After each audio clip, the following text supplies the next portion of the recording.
Yes, yes. Thank you so much. Um, Ladies and gentlemen, we are going to have an exciting talk by Jashid Hameed, who is a co-founder of Nuvedo, a premium mushroom company based in Bangalore, India, or Bengaluru in India. Um,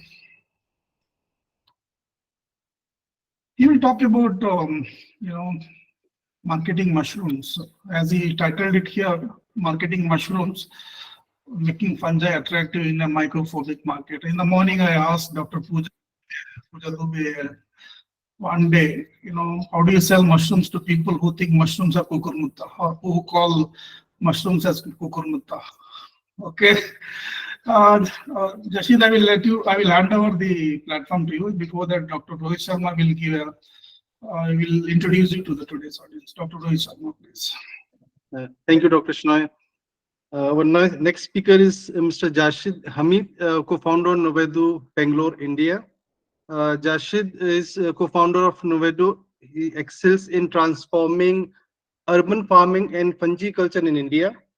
With a background in manufacturing, engineering, and business administration, his journey from a top operations role at Aditya Birla Fashion to pioneering in mushroom industry showcases his diverse skills. Nuvedo, under his leadership, focuses on exotic mushrooms and premium products, promoting circular economies. His achievements include the highest customer satisfaction index and staff service index pan-India in 2019, and turning around the low-performing stores, demonstrating his strategic planning, sales management, and customer experience expertise. As Dr. Shnoy has earlier mentioned, he was uh, recently seen in the Shark Tank, representing the soul, I think, the fungal entrepreneur into it. So congratulations for flag hosting the fungi on the Shark Tank. Thanks, Rohit. Thanks a lot. Thank you, Jashid. Please go ahead with your talk.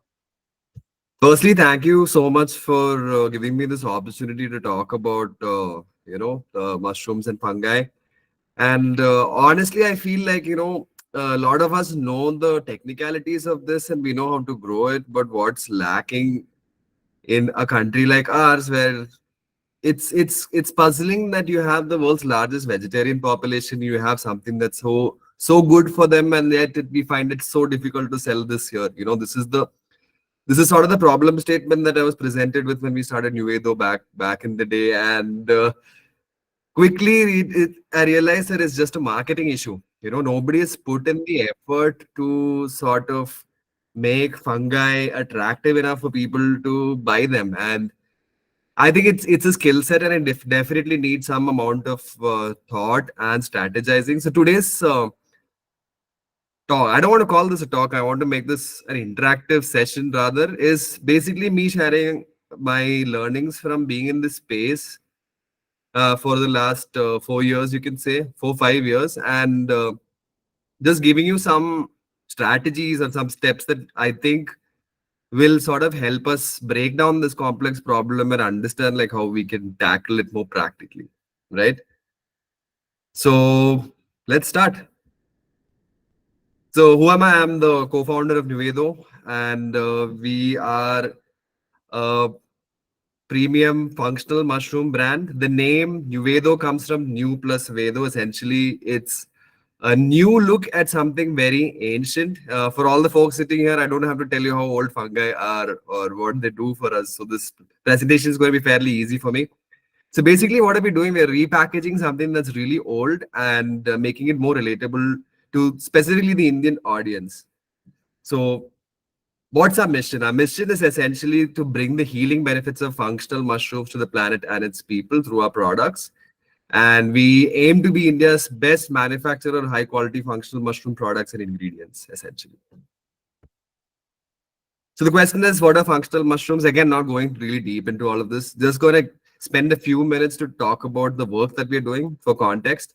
So functional mushrooms are a group of mushrooms that have health promoting properties or therapeutic benefits. You can consider this as the equivalent of herbs in plants. So they've been used for thousands of years in traditional cultures like Asia, and also if you look at a lot of historical evidence and artifacts. It's been used even before. So we right now, when we document the usage and we say the oldest documented usage is China, but that's actually not true. I was reading a blog very recently about how the use in Africa even predates that. So mushrooms have sort of been part of our life for a really long time, and we've sort of lost touch in the last, you know, last couple of 100 years, I would say. So what does Nuvedo do? We make mushroom liquid extracts, we make mushroom extract powders, dry mushrooms, and cultivation supplies. And we also act as an ingredient manufacturer for many companies. So if you're a company who is working with or wants to work with mushrooms in any of your products, we are the people who can help you understand how you can infuse your products with the goodness of mushrooms, essentially. And we have a bunch of different extracts right now. We have four more in the pipeline. And we have an dual extract powder for reishi mushrooms with ashwagandha and lavender. Apart from that, we have a bunch of cultivation supplies also. So this is sort of what we do in a nutshell. And now coming to today's topic, it's essentially how do we market mushrooms and how do you make fungi attractive in a myco-phobic market? So I think this question, to tackle this question, is really important to start with. Why are we scared of mushrooms, or why don't we eat so many mushrooms in India in the first place, right? And I feel like this is something that's already been touched. There was a research which came out of ICAR in 2014, which touched upon this very topic. It was conducted on 285 respondents who were actually in DMR for training on mushroom cultivation. I feel that that's a bias, right? If somebody is coming to learn how to grow mushrooms and you're gonna ask them why people are not buying mushrooms, I don't think they're the right people, or if to sort of ask this question to, because this reason may be different, and I feel like some of the stuff is not listed here. But I'll still like to go through this. So the first thing is that mushrooms are not available in the market. Second thing is whatever's there in the market is not fresh. Third thing is they don't know how to make different mushroom recipes. Fourth, there's no variety of mushrooms in the market in India. Fifth, we don't know about the nutritional properties of mushrooms. Six, mushrooms are higher price compared to other vegetables, so that hinders my purchasing. Seven, all my family members do not like mushrooms. I'm the only person at home who loves mushrooms, which I hear a lot actually. And eight, they cannot be stored for longer duration. Nine, it's not tasty. I don't know who would say this, but okay, there are people who believe that mushrooms are not tasty. 10, fear about mushrooms being toxic. Very valid. 11, mushrooms are grown on compost. 12, it's non-vegetarian food. A lot of this stuff is really true. And for all the folks who saw our Shark Tank episode, you would have seen that founder of seven, like they have thousands of crores of turnover in different industries. But when they were asked about mushrooms, we had to start with something as basic as it's vegetarian. And there were people on that panel who had never had mushrooms in their life.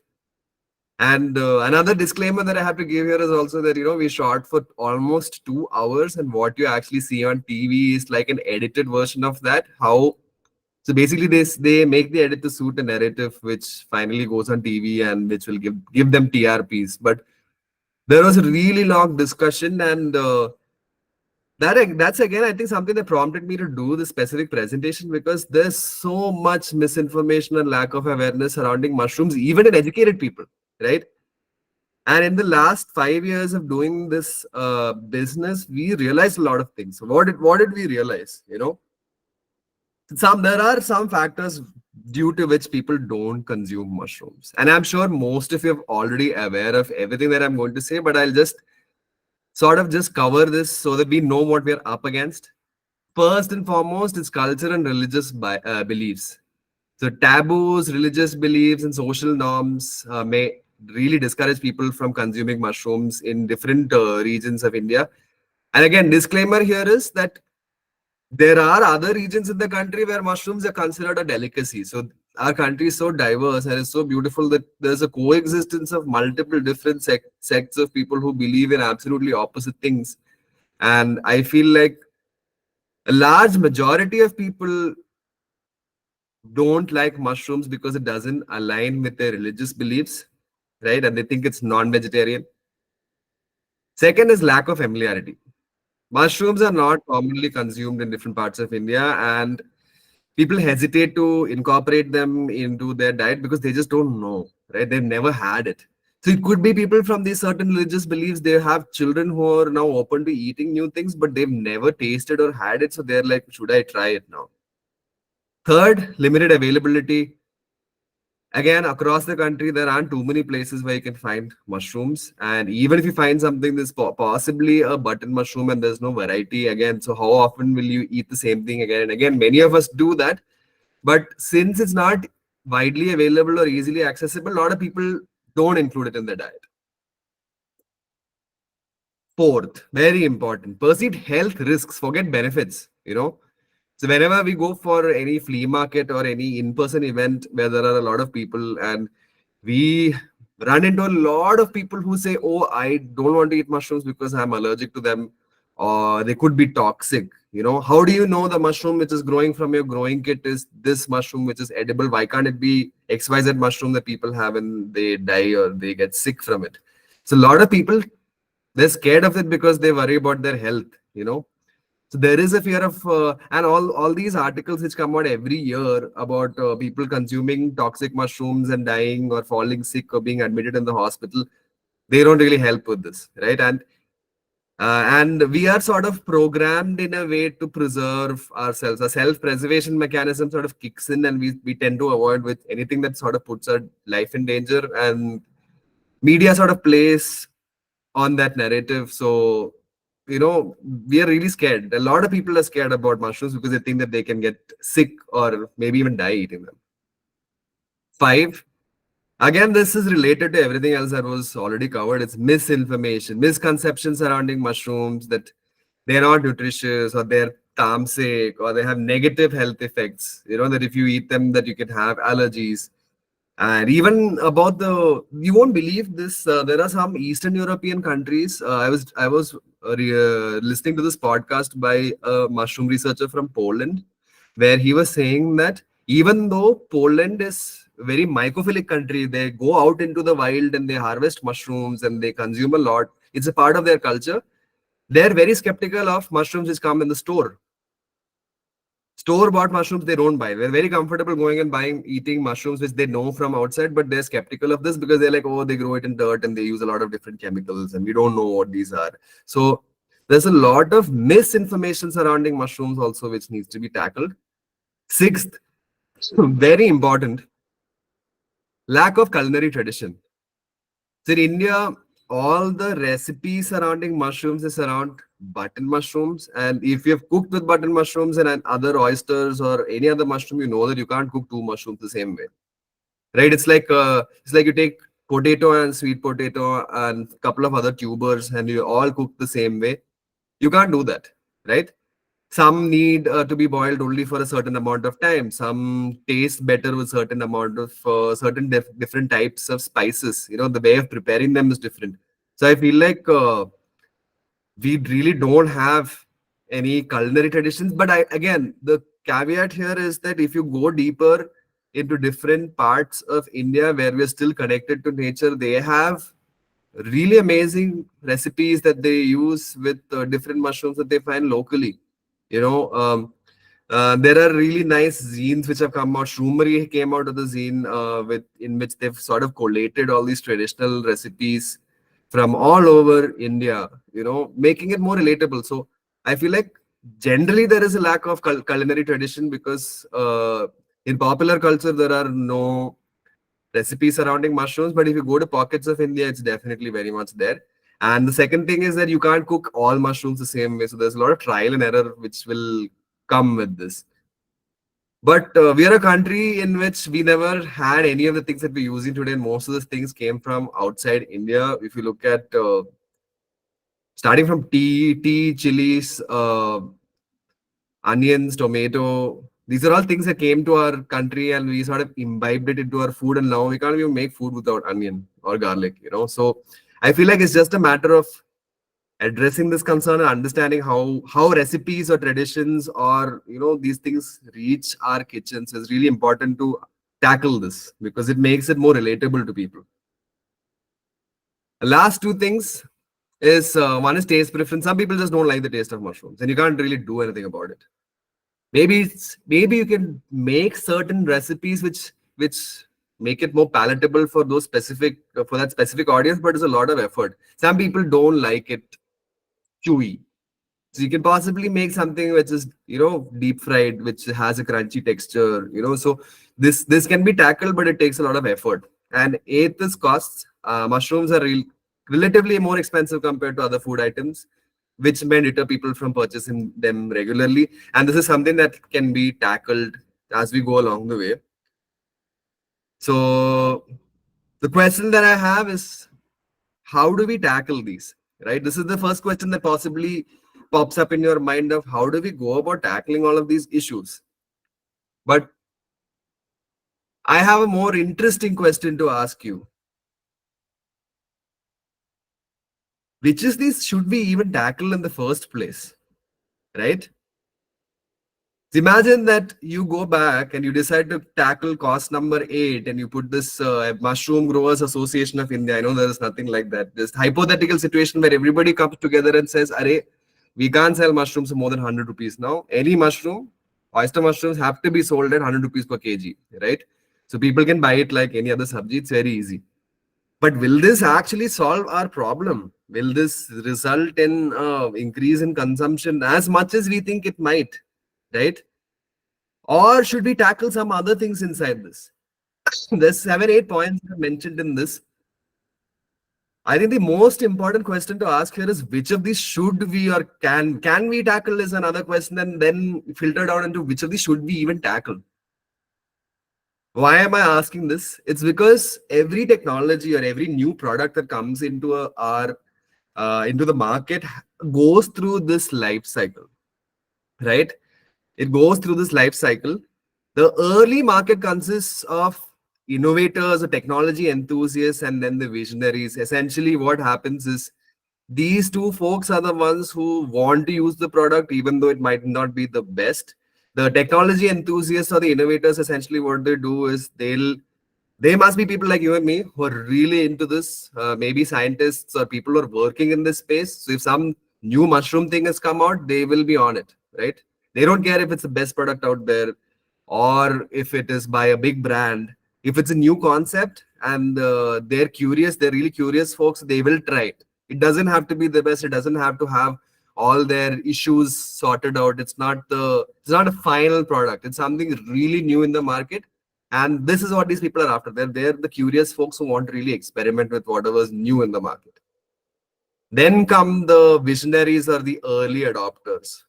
The early adopters, they're very research focused. They don't need other people to tell them why mushrooms are good for them. They don't need to see others who are consuming mushrooms and to say that, oh, these guys have already tried it. I think it's safe to consume. No, they've done their research. They know that cordyceps mushrooms are good for energy, or reishi is something that they can, they've done the research and they know it has immunomodulatory properties. They've read the research papers or the clinical trials, and they're really into it. And just like the technology enthusiasts, they're not really worried about whether the product is branded or whether it has a certain specifications. They will try it because they've done their own research. And one thing common to both of these categories is that they're not very price sensitive. They're willing to experiment, right? Then comes the chasm. Most of the products that we see, they fail here, right? They fail here. They're not able to cross over to the sort of early, the ones following the early adopters or the pragmatists. So the pragmatists, what they look for is they're looking for people who have tried these products, and they want some established case studies, and they want some people with reviews and everything saying that, hey, I used this and I found this benefit, or mushrooms are tasty, or XYZ. Then comes the conservatives. Conservatives will follow suit after the pragmatics. They will look for the big brands to come in. They will want ITC to come out with mushrooms, or Reliance, then they'll buy it. The skeptics are the people who don't want any of this. They're possibly the last people to try this. And this This, why am I discussing this? It's because each of these categories of people have different concerns, right? So you don't want to tackle the skeptics in the beginning. The skeptics might be buying it because of their religious reasons, or because they think it's expensive, right? We don't want to tackle. Conservatives might not buy it because it's really expensive. But we are in the early market stage, so we don't have to really address the we don't have to spend the time and energy to address the concerns of the conservatives right now, because since it's very important that we recognize where we are in our life cycle and address the concerns of the people who are actually buying the product, right? So we don't need to tackle all of this right now. We need to tackle the right questions which our target audience has. So how do we do this? How does one go about tackling these questions, right? You do this with the right strategy. So here I'm going to cover a couple of points which will allow us to tackle these issues. And how do we do this? It's essentially, first thing that you do is you have to identify a niche market. You cannot sell mushrooms to everybody. You can't sell a mushroom or a fungi based innovative product to everyone. So rather than trying to appeal to the entire population, you should target a specific niche market where they will be more receptive to your product. The examples being health conscious individuals, vegetarian vegans, people who are interested in sustainable or eco friendly food options. And again, don't target all of them. Find your niche. Okay. So once you found your niche, the second thing that you have to do is you have to create a reference customer, right? So you build relationships with individuals or organizations who have a positive perception of the mushroom and willing to try them. So you're not spending energy here trying to convince them that mushrooms are good for you. They already know this, right? So that energy can sort of go into building that relationship and coming out with some positive feedback or references that you can use to sort of appeal to the larger other segment which will come later, right? So this could be people who are chefs, key decision makers in some sense, right? Chefs, nutritionists, wellness influencers who are key decision makers who people look up to when it comes to certain decisions in their life. So it's very important that you target these people and start building relationships with them, because they already like mushrooms or they have a positive perception of them. Target them so that they can co-create content, or they can co-create experiences that will resonate with their followers, and that shows that this thing is good for you, or it tastes good, whatever it is that you're trying to sort of achieve through this process. Now again, you have to filter a little more. You have identified a niche, filter that even more.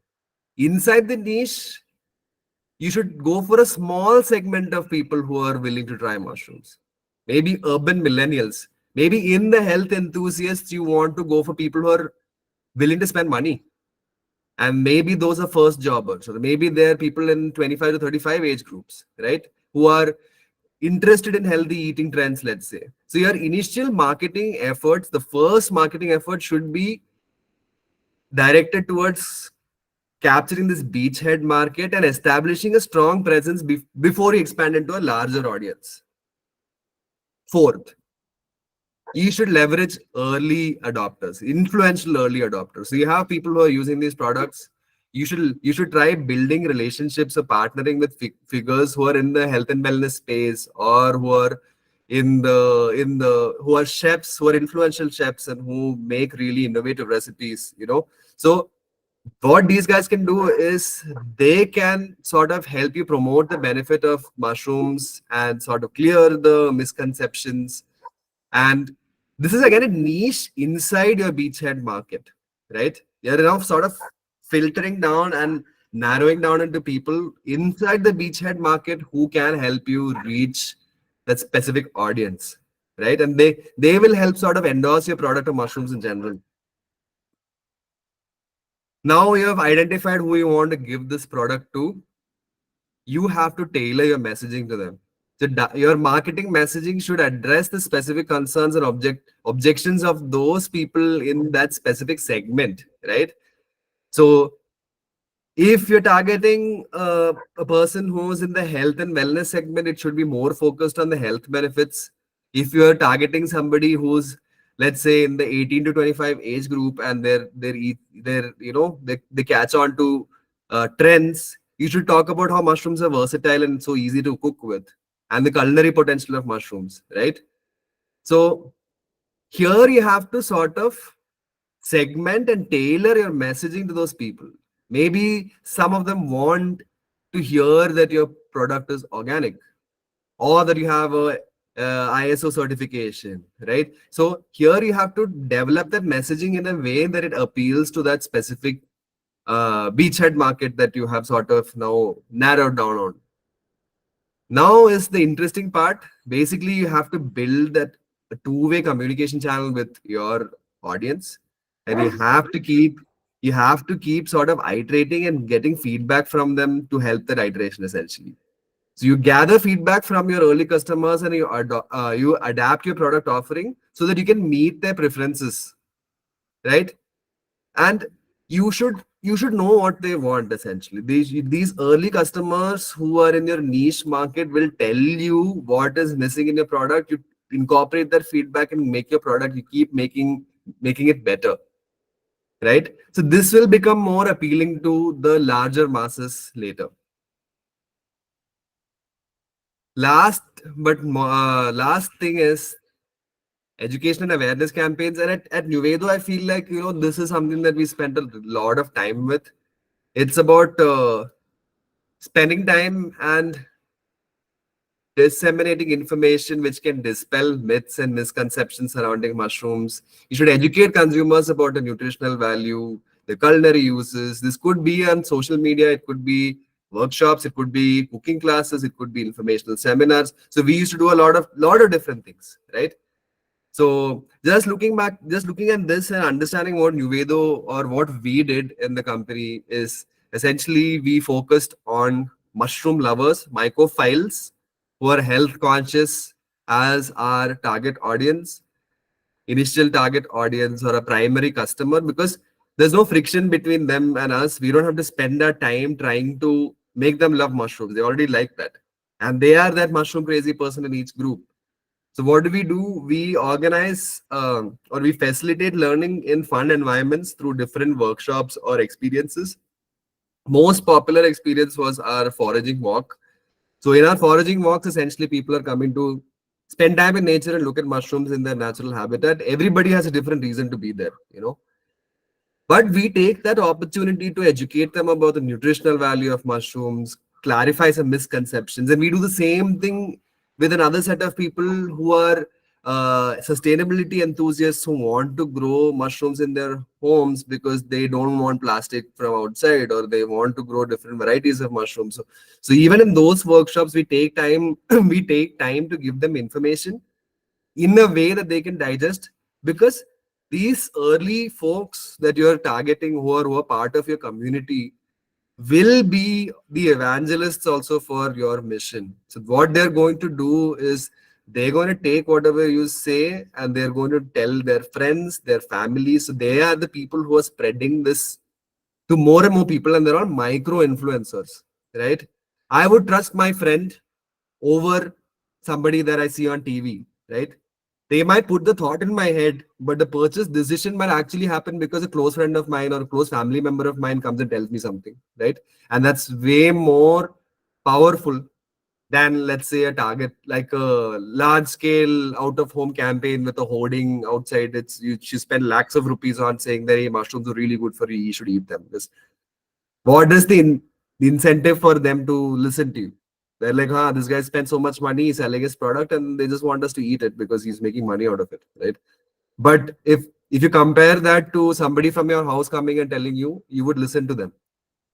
So even in the other, even looking at other things that Nuvedo has done in the last few years, one was building familiarity surrounding mushrooms, right? So because we gather information, we gather a lot of information in from our uh, target audience. So when it talks about refining the product offering, we realize that we realized that there are not many Indian recipes out there, and every time somebody's growing these mushrooms, they don't know what to do with it. Okay, fine. They bought a grow kit, they started growing the mushroom, but then they're like, oh, I don't have some Chinese or Japanese recipe that I can use to grow these mushrooms. So what did we do? We started, our team started coming up with Indian versions, Indian recipes with the mushroom version. Let's say a mushroom samosa or an oyster mushroom chaat or a shiitake masala dosa, So here you're building that familiarity. You know the dosa already, you know what it tastes like, and it's pretty easy to do. You're already doing it and just adding an extra ingredient into it and making it more palatable to you, because food is very emotional. Nobody eats because it's healthy. Most people approach food because it's tasty and it touches their heart. It's a very emotional topic. So that's something that we did. And apart from that, we realized that how do we when we gave the initial set of kits to people, they're like, okay, all of this is fine, but I'm not going to come back to your website every time I want to buy. No, look at the recipe. What if I pick up this box in a store? How do i find this information? How do I find an FAQ? Forget the recipe.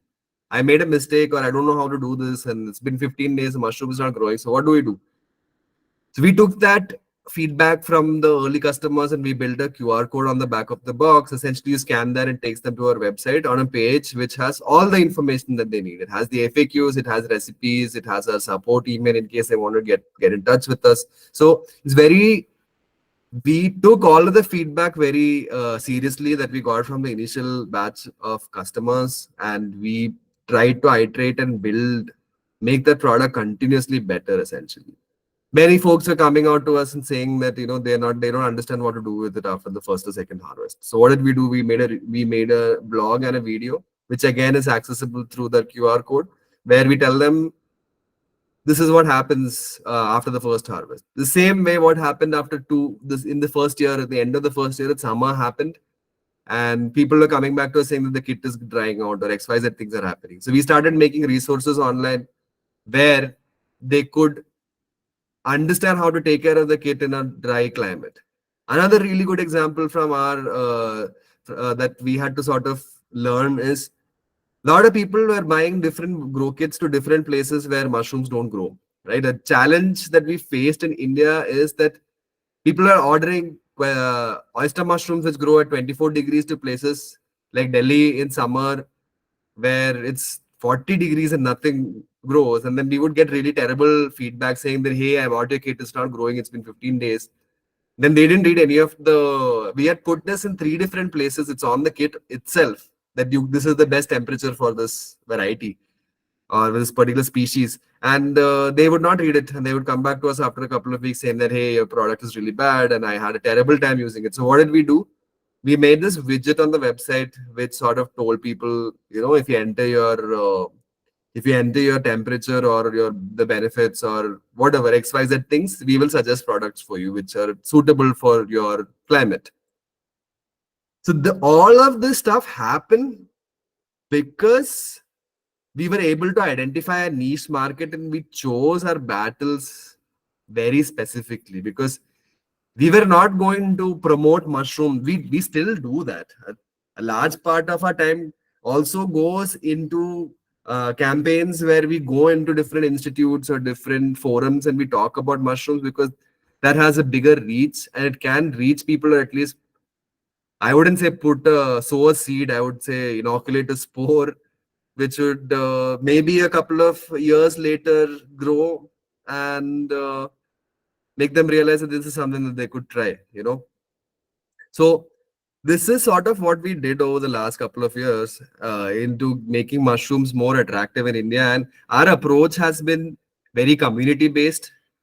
And even in the community based approach, we feel like the learning is facilitated better. We get more intimate feedback from customers.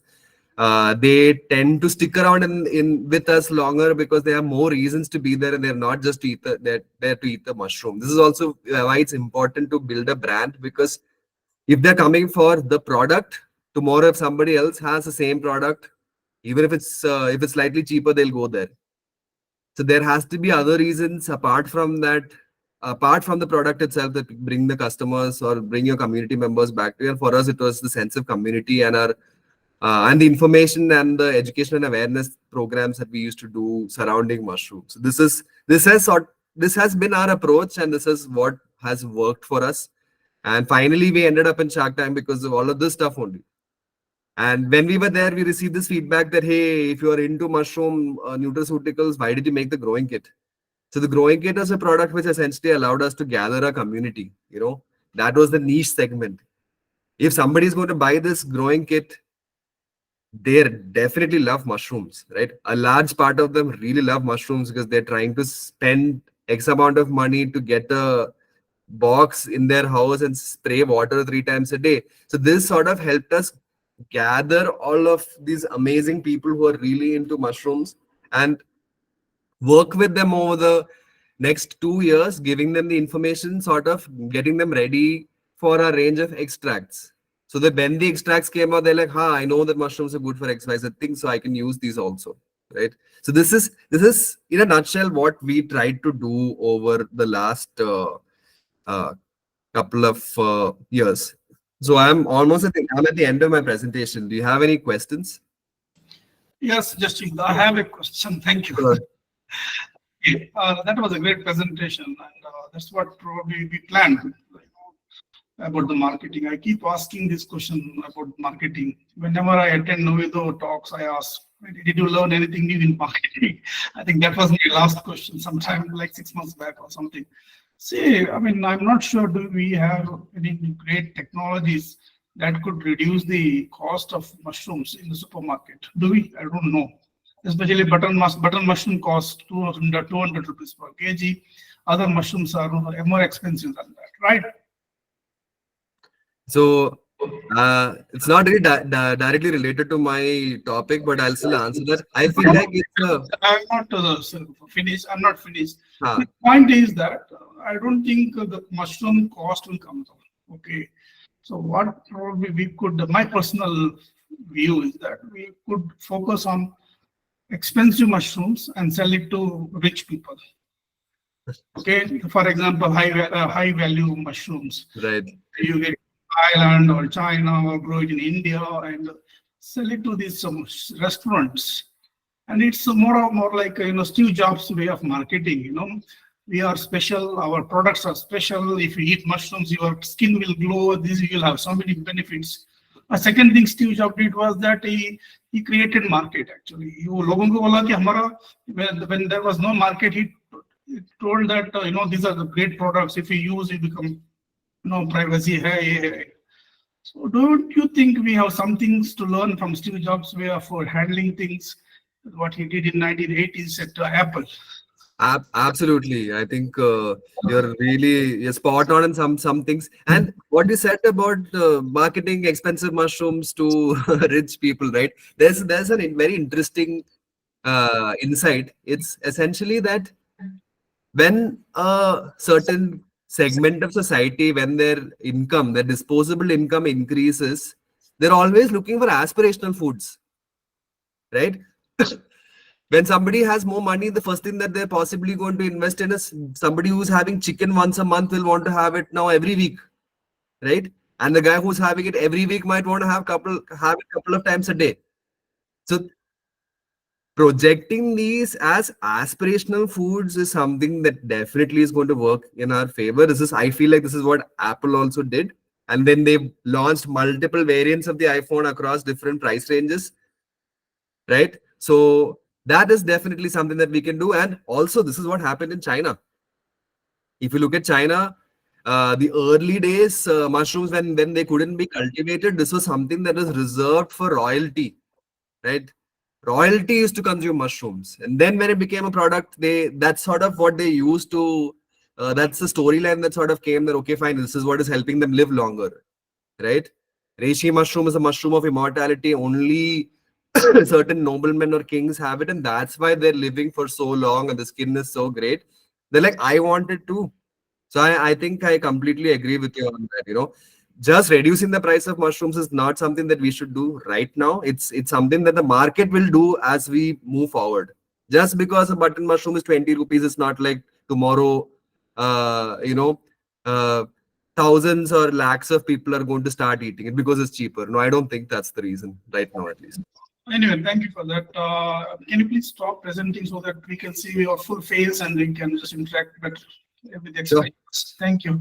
Um, mm, there are some 5 or 6 people. 4 people want to ask you questions. Srinivasa, Dr. Srinivasa, I guess. Please ask your question. I think I need to unmute them. Okay. Yes, please go ahead, Mr. Srinivasa. Hello, sir. Sir, Yes, please. first of all, the session was very, very, very good, sir. Thank you. Thanks a lot. Oh, thank you so much. I'm glad that you liked it. Sir, and my question is that when the fresh mushrooms are not available, whether the powder of the mushroom can replace them? See, the question now I have to ask you back is, why are people buying fresh mushrooms? Are they buying it because it's healthy, or because they want to eat something tasty, or they like the taste of mushroom? No, sir. My concern is to only for health. Right? So again, it depends, right? So I feel like most of the folks who are buying mushrooms are buying it for the culinary value. They want to take it home and make some tasty mushroom recipes with it. So I don't think that mushroom powders will be a replacement for. See, imagine this: you went to a store and you couldn't find carrot. Will you buy carrot, dehydrated carrot or carrot powder? We don't do that. Yes, yes. We'll go for something else because we are not familiar with it. We are buying it for the taste, texture, flavor, the experience of working with that carrot. The same way, fresh mushroom people buy because they want to eat it and enjoy it in a certain way. So I don't think that the comparison between fresh mushroom and dehydrated mushroom or mushroom powder is fair. It's a different market. It's a different segment. Yes, sir. Thank you, sir. Thanks a lot. Yeah. Mr. Sharad Roy, if you are around, you could ask your question or you can give your comments. I thought I saw you raising your hand. Maybe you are not here around now. Yeah, hi. Hey, Sharad. Hey, Jashid. Congratulations on the Shark Tank Oh, thank you episode, so man. much. Thanks a lot. Yeah. So my question is, man, that now after the Shark Tank episode aired, like, has that changed the volume of inquiries you're getting about your products? Oh, absolutely, absolutely. I feel like Shark Tank was like a beacon that sort of went off, and the whole country, whoever watched the show, could now understand that we exist, right? And definitely our reach has increased, and all the mycophiles around the country, whoever saw the show, they reached out to us, they tried our product. So it has definitely increased our sales. And apart from that, I got a lot of. It's like, like I was telling this to somebody a couple of weeks before, that mushrooms sort of pop up when there's thunder and lightning and some. It's like that. When somebody in the community is sort of in trouble, or someone says something bad, lot of folks, they wrote back to us with a lot of positive feedback, saying that, hey, we really like what you guys are doing. We appreciate what you're doing for this community, and we will stick with you no matter what anybody else is saying. And I feel like this kind of feedback will only come when there is something that they have to stand up for. If everything is always great, the community doesn't come together to support. Fantastic, man. Fantastic. Awesome. Oh, Mr. Bulling, do you have any question? No. Okay, Mr. Vamsi Krishna. Yeah, thank you. Hi, Jashid. Thanks Hi, for the Vamsi. talk. I actually come from a science background, and I'm an aspiring entrepreneur. For me, it was very insightful to learn about the marketing strategies. So my question is a kind of follow-up question which was asked before. So you mentioned marketing fresh products and the value-added products like mushroom Right. powders and extracts. So these are completely different Right. segments, right? So which do you find easier to market? I think fresh is easier to market. Right. Regardless of the shelf life, because the shelf life is less for the fresh products, right? So I I always think, assumed it's difficult. see, I think that it's more familiar. Yeah, Like we are not used to adding powders, unless it's like a that's flavoring true. agent. We don't really add anything. See, I'll tell you one True. thing. To change the behavior of a person and make them add even one extra thing in their tea or coffee or whatever the behavior is, make them change that one thing. No, it doesn't happen Yeah, unless there is a specific need for it. So if right. somebody is making tea in a traditional manner, making him Mm. add a powder of mushroom inside, that is impossible unless and until he's seeking that particular benefit, right? Yeah, yeah, yeah, yeah. So anything that requires changing behavior is something that will take a really long time to work on. Yeah, no, that's very true for all of us. So yeah, thanks again. You're welcome. Mr. Luciano, you have any question? Hello, it's Yeah. okay. You can hear me? Yeah, Perfect. we can hear Thank you you. so much. Thank you so much for this opportunity. And now I would like to ask just what do you think about this intersection between fungi and the space exploration intersection?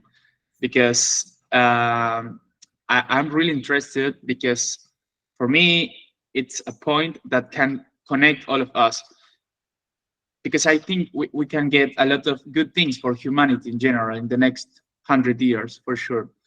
And yeah, I just would like to ask that. Thank you so much. Huh? Right. So if we truly believe that we are an interplanetary species and the future of mankind lies in planets beyond Earth, I feel like we have to imagine the future with fungi. There is no other way. And I recently actually made a post about this also. I can share the link in the comments in a bit. It's if you look at the research that's happening even with NASA, they're promoting fungi for a lot of different things, right? For example, suppose you want to grow food in space or while you're traveling because you're going to be there for a really long duration. So how do we do that?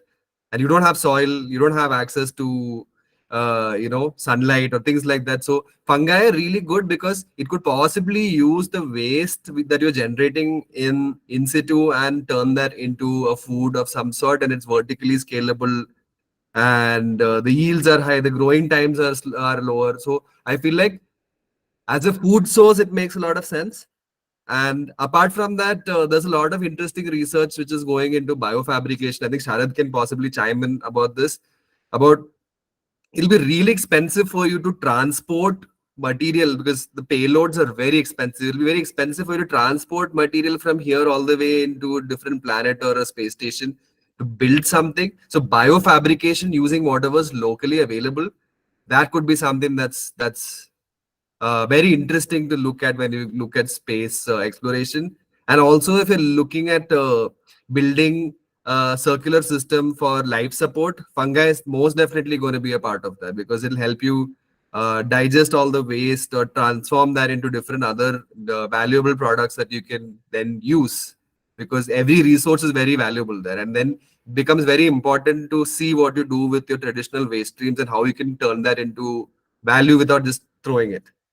So most definitely fungi is something that is going to be a part of our future in space or interplanetary travel. I Perfect. hope Thank you this so much. answers it. Yeah, yeah, and thank you for creating this beautiful space because for me it's something incredible. Thank you so Oh, you're much. welcome, man. Thank you so much for your feedback.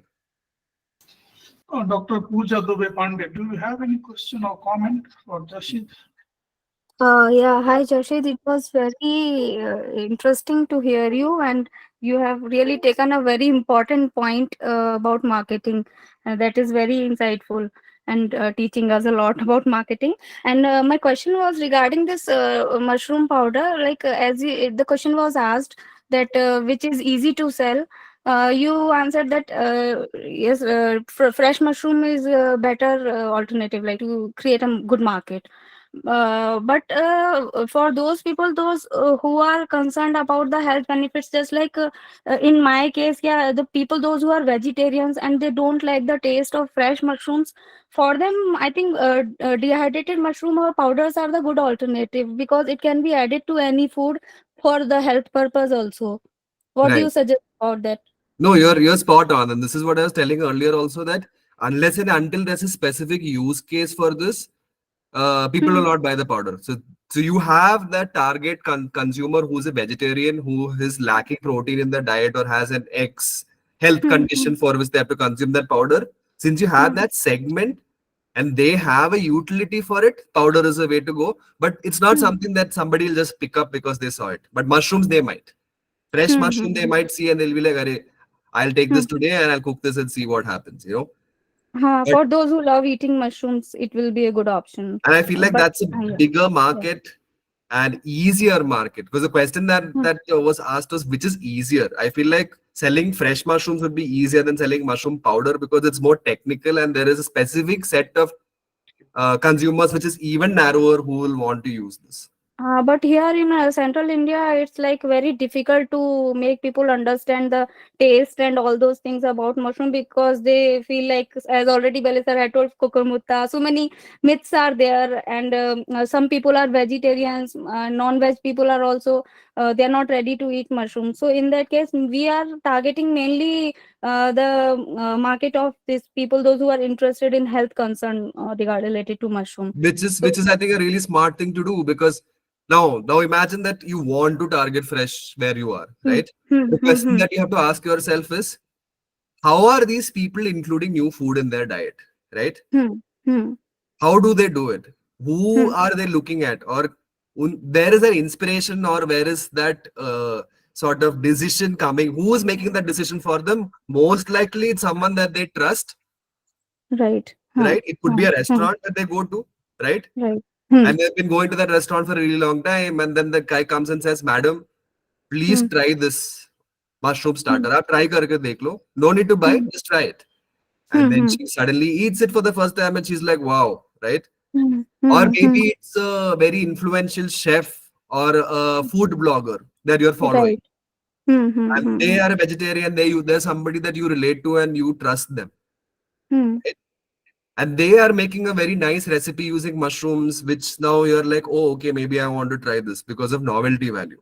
But if they're not having this because of religious reasons, like I said Hmm. before, you don't have to target those people right now. It doesn't Hmm. make any sense targeting those people right now, because that's a Hmm. really Hmm. long it's a really Hmm. long game. Because here, like, it's very difficult to convince people for mushrooms, especially fresh one. Yeah. Thanks for this wonderful answer. I You're will welcome. take care. Yeah. Yeah. I will take a learning. Thank you Take so it as a much. learning. Yeah. Thank you. Thank you. Dr. Mohan Kumar, please. Sir, this is this is regarding again marketing. Most of the mushroom products and mushroom brands which are available in the market is priced very high. Even Nuvedo also has one such high price. Even some of the mushroom tinctures, something which I've come across from the Nuvedo, I found its pricing high. What is the reason with that? If we is it a trend? If we price high and we can get a customer or we can sell high, or if you don't give a price for and will not get a customer. So this is see, the question here is, I have to try as a company, as an individual, I have to sort of capitalize on whatever market I'm catering to, right? And there is a price that they're willing to pay for certain things. So my question will be that I have to ask myself is, if I reduce the price by 40%, how many more customers am I going to gain? And does that give me a better bottom line, right? And there's also perception. We are a premium brand and people perceive it at a certain product pricing. So suddenly, if there are other brands, if there are other brands in the market who are already playing at a certain price range, you have to be there. Because suddenly, then if you drop the price, the question in the mind of the audience is going to be, "Arey, iska kyun kam hai?" Maybe they're not doing it the right way. Maybe those guys, the product is better. So something that you rightly said is that if you have to respect the market dynamics, right? And price war should be the last strategy to gain inroads into capturing a particular segment, because both people are going to bleed finally, because that will never stop, right? So two things. One is, by decreasing the price, am I going to increase my what do you say, capitalization enough to offset that price? Will I get enough people to buy that product, enough or even more people to buy that product, which makes sense for me to reduce the price? Or should I not do it because the perception of the brand is going to change? And again, from a profitability, from a P&L perspective also, people ask us, why is a growing kit so expensive? It's because if you don't get the first harvest, we ship you a replacement free of cost, and we have to include that price and the price for shipping.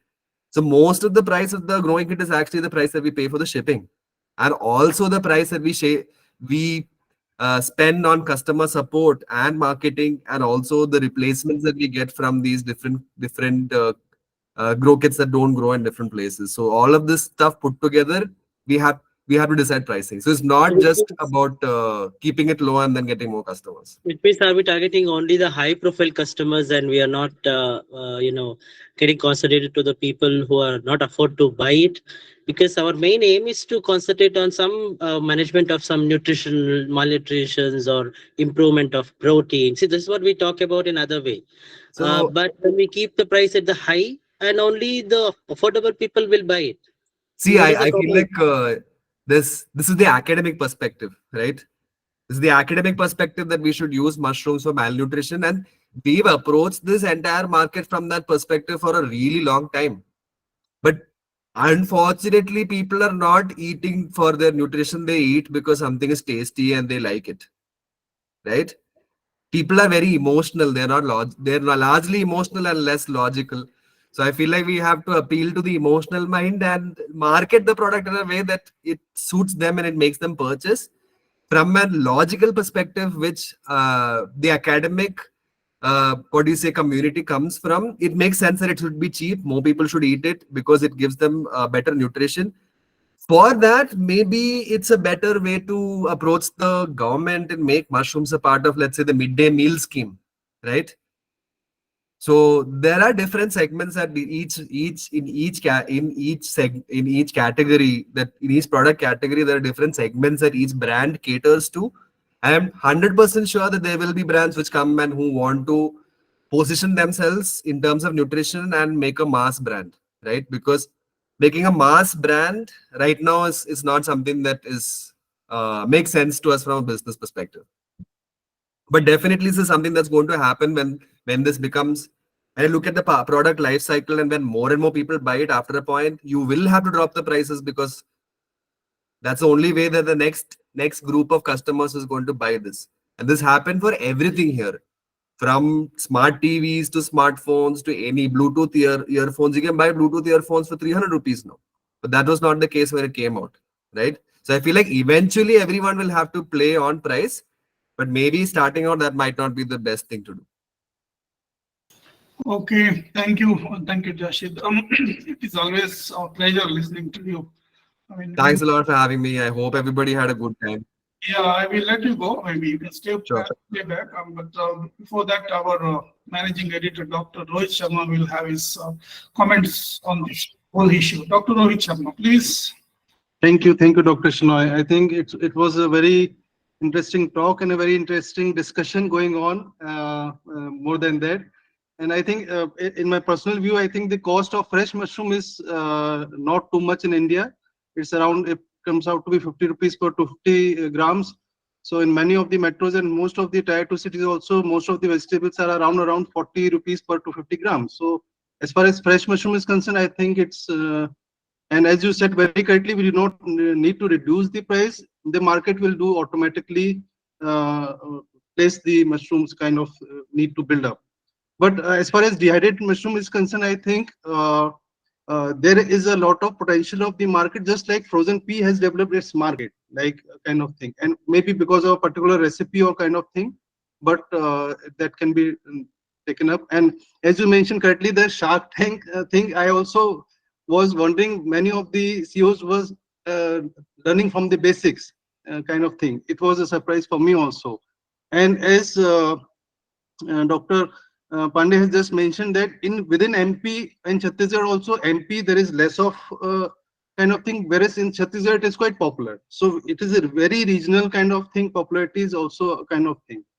And as you mentioned very correctly, Yashid, that the strategy you suggested for the niche, like identification of a niche market, creating reference customer, that is very nice. And one has to select a strategy based on the product and the kind of the customer one is focusing on, kind of thing. So I think very interesting, very important talk that has been, I think. The marketing is the most important thing. Thank you so much. Thank you so much. Thank you so much, Rohit. Thanks a lot for having me here. I had a great time. Thank Thank you. Thank you. Thank you. Thank you.